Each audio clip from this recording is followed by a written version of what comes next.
अगर आप भी चाहते हैं कि एसएस फिल्म्स मोतिहारी के ऑडियो वीडियो सबसे पहले आप तक पहुंचे, तो इस चैनल को सब्सक्राइब करें और साथ ही बेल आइकन को दबाना ना भूलें। बोलो बोलो बाबा बैजनाथ की।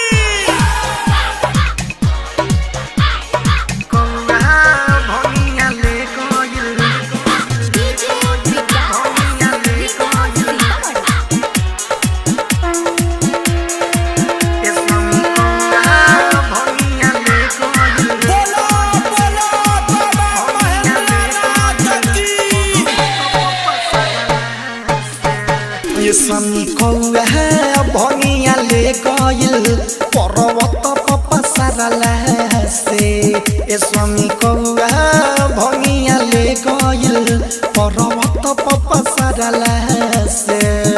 कथी पीसी जी कथी घीसी जी कथी पीसी जी कथी घीसी जी नहीं मिली निहारला से। स्वामी कौआ भंगिया ले गइल पर्वत पपसरला से। स्वामी कौआ भंगिया ले गइल पर्वत पपसरला से। तो कथी घीसी जी कथी पीसी जी कथी घीसी जी कथी पीसी जी नहीं मिली निहारला से। स्वामी कौआ भंगिया ले गइल पर्वत पपसरला से।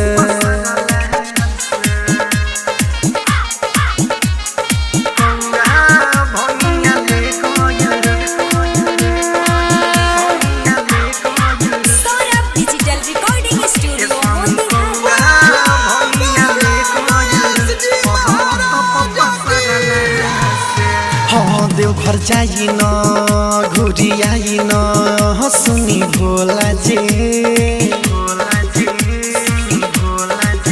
भांग के पाता न लहुकाता कहाँ बझोला जी।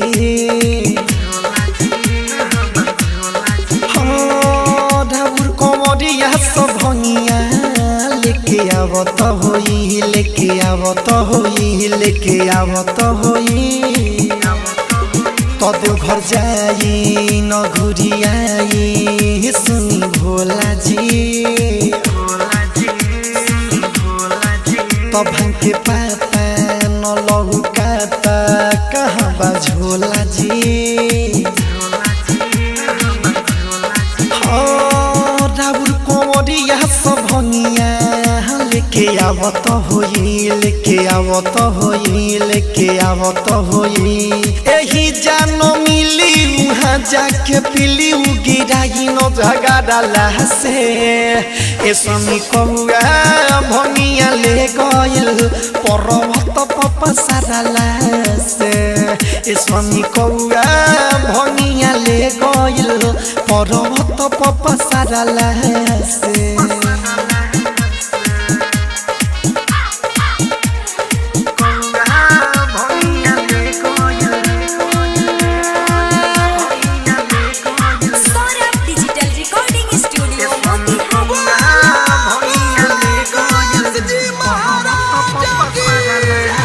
नशा छोरी मुँह मोरी न खिसियाई जी।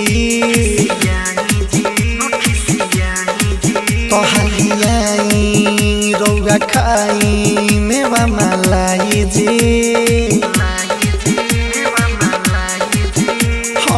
संजय सारा बीबा भेजले असो सावन में असो सावन में असो सावन में। तो नशा छोरी मुँह मोरी न खिसियाई जी। हलियाई रौआ खाई मेवा मलाई जी।